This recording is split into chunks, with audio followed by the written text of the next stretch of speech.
Namasté Swami. Namasté Brenda. Je suis particulièrement heureuse aujourd'hui parce que dans cette vidéo, on va parler de Mananda Mohi. Mananda Mohi, avec qui tu es en contact, en relation, et que j'ai aussi eu le privilège de rencontrer dans une vie passée. Oui, on en a parlé lors d'un voyage en Inde en fait. Donc je t'avais dit, je ne me rappelle plus d'ailleurs si je t'ai dit avant le voyage ou après. Toi tu as une bonne mémoire. Comment ça s'est passé un peu avant ce voyage en Inde, je t'avais dit ou c'est... Non, c'est après. C'est après être allé en Inde. C'est ça. Oui. En fait, oui, je voulais t'amener là-bas pour que justement tu recouvres la mémoire. Quand on s'est rencontrés en 1995 et que je t'ai expliqué qu'on s'était vu il y a 2500 ans, on est venu donc pour accomplir une mission. Je suis venu accomplir une mission. Il y a un certain nombre de personnes que je vais rencontrer, que j'ai rencontrées dans cette vie, et toi notamment, pour pouvoir effectuer ce travail, qui est un travail sur l'éveil des consciences en fait. Et en participant à cette mission importante, c'est un travail aussi sur soi, c'est ce que tu fais. Et lorsqu'on est parti en Inde, je suis allé un petit peu plus loin pour t'expliquer que ta dernière incarnation dans ce monde était en Inde et était auprès, chose très rare, auprès de Mahananda Mohi. Donc c'est finalement très récent parce qu'elle a quitté ce monde en 85. 85, c'est ça? Oui. Donc 85 ou 82, je crois. 82, oui, je crois que c'est 82 oui, plutôt. Oui. Ce qui s'est produit, je vais en parler un peu plus en détail, mais ce que tu pourrais faire, c'est nous raconter comment ça s'est passé en Inde, quand on allait notamment à Bénarès et que tu as eu l'occasion d'aller là où elle a résidé pendant un certain temps, parce qu'il y avait quelques ashrams en fait, hein, et notamment celui de Bénarès, et tu peux parler de ton expérience. Oui. En fait, nous avons fait plusieurs voyages en Inde, 7, et c'est lors du premier que ça a commencé pour moi, puisque comme nous en avons parlé lors d'une précédente vidéo en racontant ce voyage en Inde, c'est une vidéo qui s'appelle Ma rencontre avec Sai Baba. Et lors de ce premier voyage en Inde, en 2003, on avait commencé par le sud de l'Inde et ensuite on est remonté dans la partie nord de l'Inde, c'est là où se trouve le Gange et les villes sacrées le long du Gange, dont Bénarès. Et dans l'avion, juste avant d'atterrir, j'ai senti une joie, une très grande joie me gagner, et elle n'a fait qu'augmenter au fur et à mesure qu'on se rapprochait du Gange. Et quand on est arrivé sur le lieu en fait où on allait séjourner, donc c'était un hôtel sur les ghats, sur l'un des ghats du Gange. Il se trouve que ce ghat qui s'appelle Assi Ghat, il est tout près. On est même pas 5 minutes à pied de l'ashram de Mahananda Mohi. Et au fur et à mesure, quand on a commencé à découvrir, à marcher, et plus on s'approchait, plus je sentais cette joie grandir en moi. Et quand on est arrivé devant l'ashram, là j'étais au comble de la joie et je ne savais pas à ce moment-là, Mahananda Mohi, je l'avais peu de temps auparavant, c'est très peu de temps avant de partir lors de ce premier voyage en Inde, j'avais vu quelqu'un qui avait un livre sur Mahananda Mohi avec des photos d'elle. J'avais été frappée en fait par sa beauté, comme toutes les personnes qui la voient pour la première fois. Et aussi j'avais commencé à lire ses enseignements et j'avais ressenti quelque chose de particulier, de spécial. Et au début c'était un peu intriqué, je ne savais pas si c'était Bénarès, si c'était qui me faisait cet effet, si c'était Mahananda Mohi. Il a fallu du temps avant que je fasse les recoupements, et c'est plusieurs années plus tard, puisque j'ai toujours gardé avec moi le livre avec ses enseignements, et de temps en temps je lis quelques-uns de ces phrases. Pour moi il suffit de lire une phrase pour avoir de quoi méditer longuement et pour entrer dans un état de méditation profond. Et lors d'un voyage quelques années plus tard, on était en train d'avoir une conversation, un échange, et on venait en fait d'aller, on était à Bénarès et on venait de rendre visite, d'aller à l'ashram de Ma. Donc il y a très peu de personnes qui aujourd'hui vivent dans l'ashram, et aussi c'est un lieu qui qui est pas mal fermée. On peut accéder dans une cour intérieure, mais après, on ne peut pas aller plus loin. Sauf que, en fait, nous y sommes allés ensemble et on a parlé avec quelqu'un qui nous a dit « Venez, suivez-nous ». Et en fait, il nous a amenés dans un petit dédale d'escalier et on est entré, on est remonté dans ses appartements, en fait. On a eu accès à la pièce où elle dormait. Alors, elle ne dormait pas beaucoup. La pièce où elle était, qui est une pièce avec remplie de lumière, au sens propre et au sens figuré, qui donne sur le Gange. Et on a pu rester quelques instants dans cet endroit où il rayonne encore sa présence, quelque chose d'extraordinaire. Ça a été un moment très, très spécial pour moi, et puis c'était aussi d'avoir ce privilège de pouvoir être dans un lieu qui est encore imprégné de toute l'énergie d'un tel être. Et le lendemain, en fait, je suis retournée à l'ashram. Tu m'as dit, mais retourne, là aussi on a eu une conversation, et tu m'as dit, mais retourne voir, parce que je me posais des questions, et tu m'as dit, mais retourne à l'ashram. Et je suis retournée à l'ashram, je suis revenue voir la même personne que l'on avait vue, et je demandais si je pouvais retourner à nouveau aller méditer dans cette pièce, et il m'a dit non, c'est pas possible. Donc je n'étais pas avec toi, je ne pouvais pas y accéder, mais par contre, il a réfléchi un instant, il m'a dit viens, il m'a dit suis-moi, et donc je l'ai suivi jusque dans un hall, en fait, une pièce plus grande, un hall là où elle donnait son darshan, et là où il y a une grande statue d'elle, et les personnes qui entretiennent l'ashram et qui accomplissent les rituels continuent d'accomplir des rites tous les jours. Et il m'a dit ben, assieds-toi, et il m'a dit je vais faire une puja. Et j'étais venue avec une couronne de fleurs. Il m'a dit qu'est-ce que tu veux? Et je dis je veux rien de particulier, c'est juste en l'honneur de Ma. Il m'a dit assieds-toi. Et donc je me suis assise dans ce grand hall. Je me sentais un petit peu seule, j'étais seule au milieu de ce hall pendant qu'il faisait sa puja. Il m'a demandé de m'approcher encore plus, de venir le plus près possible. Et à un moment donné, j'ai pensé à Ma, et en fait j'ai eu l'impression, j'ai fermé les yeux, j'ai médité, j'ai eu l'impression qu'elle était assise à côté de moi, j'ai senti sa présence. Il a fait le rituel, et à un moment donné, j'ai ouvert les yeux, il a fait quelque chose et j'ai sursauté, comme si je sentais la force du rituel, comme si ça me rappelait quelque chose.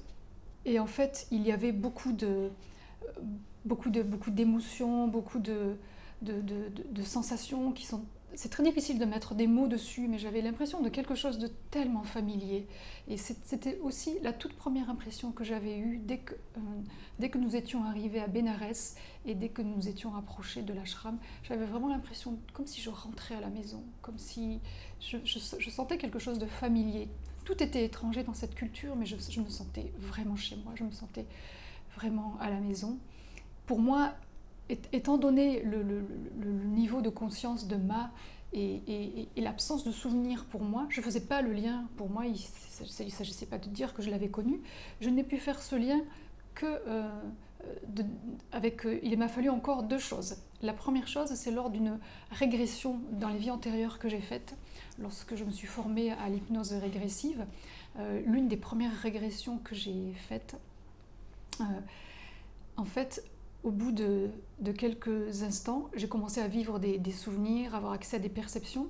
Et la personne qui me guidait, elle a dit quelque chose que l'on fait à un moment donné, si on sent que la personne a besoin d'être un peu accompagnée, elle m'a dit mais on va demander à ton guide spirituel de venir. Et à ce moment-là, instantanément, la silhouette de Mahananda Mui m'est apparue avec dans sa robe blanche.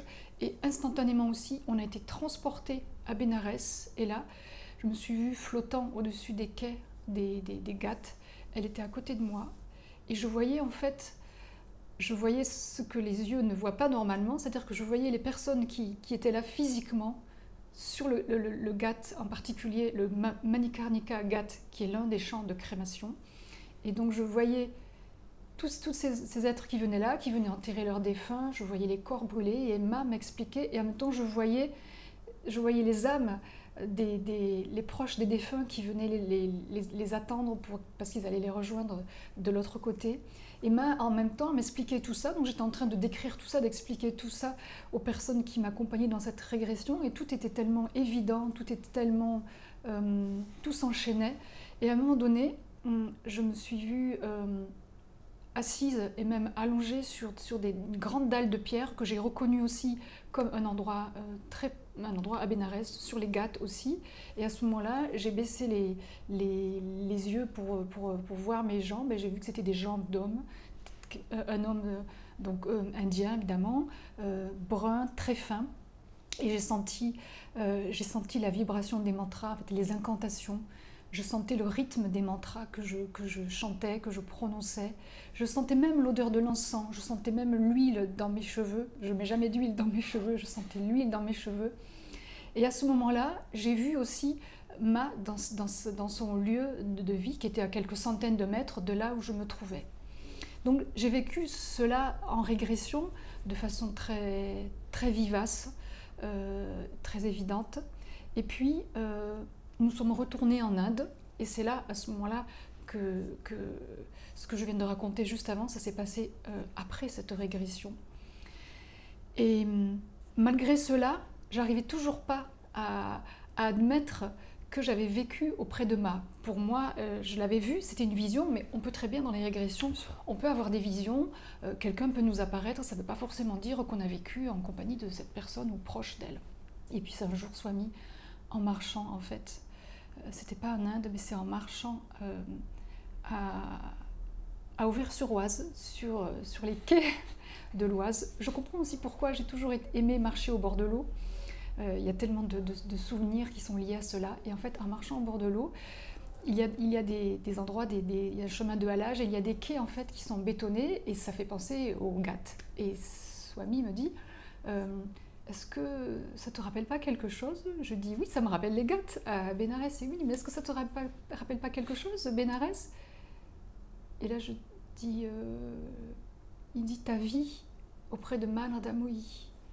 Et là en fait, j'ai compris que effectivement, pourquoi dès que j'avais vu sa photo, j'avais ressenti tout cela, dès qu'on allait en Inde, je voulais toujours retourner à son ashram. Pourquoi aussi je me disais, mais elle est décédée, je n'avais aucune chance de la rencontrer dans cette vie, comment ça se fait que je ressente tout cela alors que je n'ai aucune possibilité de la rencontrer? Et là, tout a fait sens. Évidemment, cette régression, c'était une telle évidence. Et aussi toute cette connexion si profonde avec Bénarès, parce que c'est là, en fait, que je vivais. Et Ma n'y était pas tout le temps, mais elle vivait en grande partie à Bénarès. Et donc, c'est là que j'ai vécu. Et que mon âme a aussi mémorisé ces états de conscience dans lesquels elle était et qu'on ressentait quand on était en sa présence. Donc, ce sont de belles confidences que tu nous fais. Oui, oui. En fait, c'est très intéressant, ton récit, je pense, va parler à beaucoup de personnes. Et ça montre aussi toute la difficulté d'aborder ce domaine de la réincarnation. C'est pour ça que je suis très prudent, que j'en parle très rarement, même s'il y a des choses que je sais, que je perçois, etc. Je préfère pas dire. Mais en l'occurrence, pour toi, la première fois, tu as eu une preuve matérielle, il s'est passé tellement de choses qu'on a parlé de cette rencontre en Nubie, et donc c'était évident. Et là, ce que je souhaitais, c'est que ça soit aussi évident, c'est-à-dire pour toi, et le fait d'être allé en Inde, d'avoir tous ces signes, à Bénarès, comme tu l'as raconté, quand on a été reçu par cette personne, il ne pouvait pas faire autrement en réalité, parce que sans qu'il s'en rende compte, il était obligé de faire ainsi, de nous amener, de t'amener dans son appartement privé, parce que je suis venu pour ça, pour t'accompagner là, pour te montrer où tu vivais, etc. Et auprès de Ma, parce que tu avais la permission aussi à cette époque de pouvoir l'approcher. Et donc, il y avait aussi cette relation quand même de proximité. Et tout ce qui s'est produit après t'a permis, en fait, de te rendre compte de cela. Parce que c'est ça qui est important pour ne pas être dans les fantasmes. Parce que, comme tu dis, on peut fantasmer, c'est pas parce qu'on voit la vision de quelqu'un qu'on l'a connu, qu'on l'a rencontré, qu'on a été ceci.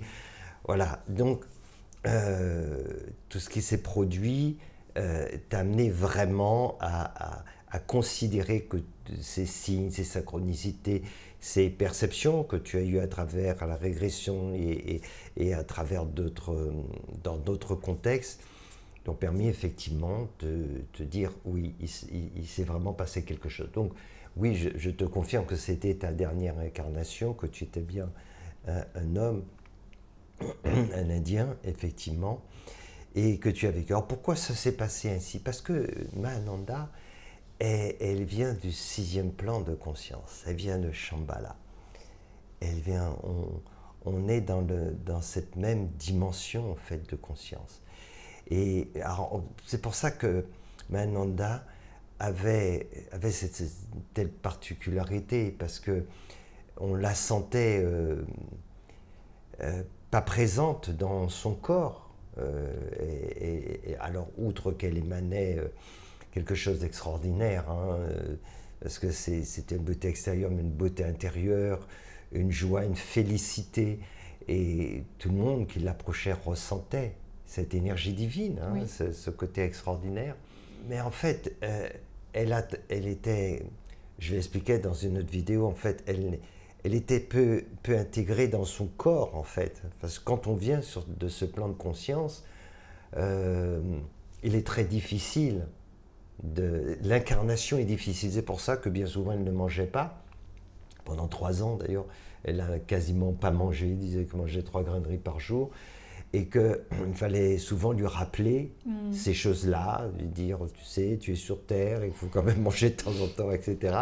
C'était difficile, mais en même temps, elle n'en avait pas le besoin, et on voyait bien qu'elle vivait physiologiquement, son corps fonctionnait, etc. Ma s'est incarnée dans ce monde, et là où elle vient, d'où elle vient, c'est de Shambhala, c'est ce 6e plan de conscience. Et c'était important aussi pour toi, justement, dans le processus de tes incarnations, parce que tu en as eu quand même quelques-unes, depuis la Nubie, et avant celle de Ma, tu en as eu un certain nombre. Et là, tu étais auprès d'un être qui, justement, venait de ce plan de conscience qui est Shambhala, qui est le plan d'où je viens. Et cela t'a préparé aussi à pouvoir vivre ce cheminement spirituel, à rencontrer un autre être qui est ton guide, c'est-à-dire moi, dans cette vie, qui te suit d'ailleurs depuis longtemps, comme beaucoup d'autres âmes. Et en fait, tout ça t'a préparé. En fait, ce qu'il faut comprendre, c'est qu'il n'y a pas de différence fondamentale. Ma et moi, il n'y a pas de différence, c'est la même conscience. On vient de ce même niveau de conscience. Et quand on dit on vient, c'est pas telle personne ou telle personne, c'est pas comme dans ce monde où on est une personne, on n'est pas comme l'autre, on est différent de l'autre. Là, il n'y a pas de différence en réalité. Cette conscience, c'est la même conscience en fait. Voilà, c'est ça. Sauf qu'à un moment donné, quand elle s'incarne dans ce monde, elle va se révéler de telle ou telle façon. Mais voilà, il n'y a pas fondamentalement de différence. Il n'y en a pas en réalité. Et donc, cela t'a préparé, parce que c'est pas évident d'être auprès de quelqu'un qui a ce niveau vibratoire non plus. Il faut vraiment se préparer. Et puis, d'autant plus que moi, comme ça, je n'ai pas vécu comme âge, je ne suis pas resté dans cet état de conscience dès le départ très élevé. Ça aurait été tellement plus simple pour moi. Et donc, il a fallu que je fasse tout un parcours en cheminement. Et par ailleurs, dans ce travail que j'ai aussi effectué, tu m'as aidé dans certaines occasions, et ce n'était pas évident, parce que intuitivement, tu as perçu des choses aussi, parce que tu as été préparé pour cela. C'est pour ça que Mahananda t'a parlé autant que cela, parce que c'est en fait la même énergie que tu ressens derrière cela oui. que moi-même. On vient de cette même dimension en fait, et avec fondamentalement cette même vibration.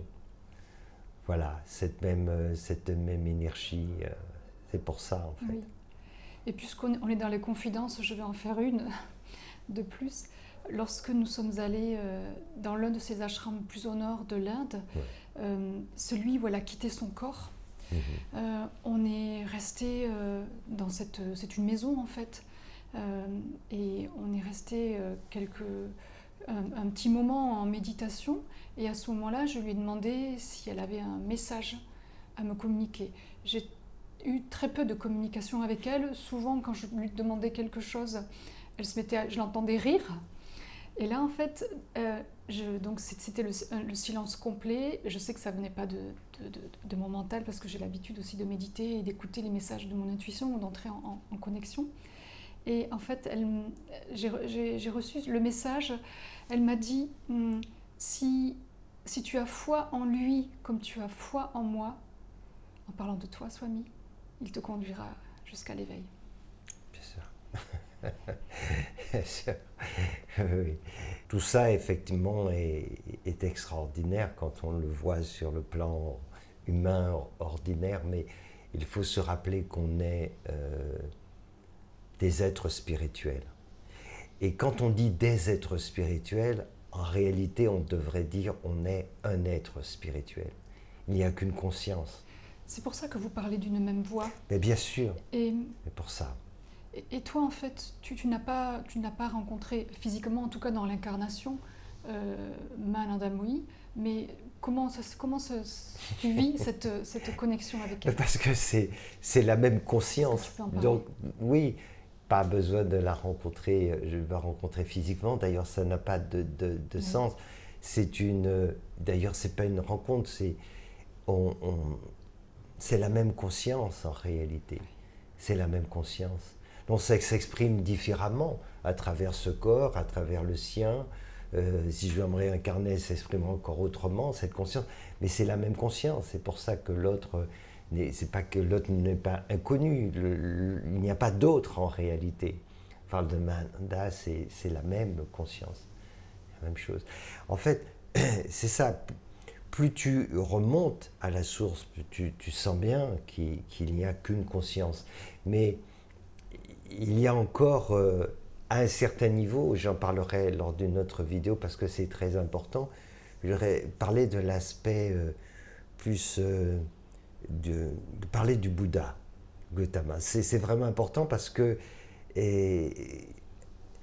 tout cela provient de la même conscience, mais alors il y a une certaine différence, on peut dire, qui est très importante et qui est vraiment complémentaire, et qui fait que si on est plus dans cette énergie, si on est plus dans ce rayon divin qui vient qu'on pourrait appeler, je sais pas, bouddhique, à ce moment-là, on a une approche encore un peu différente, qui est complémentaire. Là, on est dans la dimension christique, dans la dimension de l'amour. Non pas que l'amour est aussi dans la dimension, je dirais, bouddhique, elle est présente, mais j'en parlerai. Il faudrait que je parle de ça pour bien comprendre, et c'est très important aussi. Alors, comme nous, on vient vraiment de ce même rayon divin, alors il n'y a pas de différence en réalité, il n'y en a vraiment pas. C'est pour cela que c'est aussi évident pour moi, voilà, de Ma Ananda, c'est de parler d'elle. Mais c'est pareil pour Jésus, en réalité. C'est pareil. C'est un champ de conscience où un certain nombre d'âmes proviennent. Et quand tu proviens de cela, c'est le même champ de conscience. C'est pareil. Donc il n'y a pas de distinguo. Ce distinguo se fait quand il y a cette incarnation. Il semble être je dirais, distinct en réalité, mais il se manifeste par des propos, par une attitude, parce que cette conscience incarne un corps. Mais en essence, il n'y a aucune différence. Il n'y en a pas. C'est la même conscience en réalité. Et quand toi, en tant que conscience, tu perçois cela, enfin, tu sais bien qu'il n'y a pas de différence. Il n'y en a aucune. C'est pour ça que plus tu quittes ce corps, plus tu remontes à l'essence de ton être, plus l'expérience de l'autre, c'est ton expérience. La réalité de l'autre, c'est ta réalité. C'est comme ça. Il n'y a qu'une conscience en réalité. Il n'y a qu'un être. Il n'y en a pas deux en fait. C'est ça en fait. Donc plus tu t'élèves ainsi, simplement arrivé à un certain niveau, il y a, comme je disais, voilà, il y a toute une dimension qui vibre d'une certaine façon, et puis il y a encore une autre qui a une certaine vibration un peu différente, qui est dans l'approche de Bouddha dont je parlerai, qui me parle beaucoup aussi, hein, et qui est très importante à comprendre pour le monde, parce qu'elle apporte une complémentarité à cette dimension christique de l'amour. Voilà. Mais Mahananda, moi, est vraiment voilà, un être extraordinaire. C'était une chance pour l'humanité que cette conscience qui vient donc de Shambhala s'est incarnée et a délivré autant de messages. Et son plus beau message, Mahananda, c'était sa présence, tout simplement.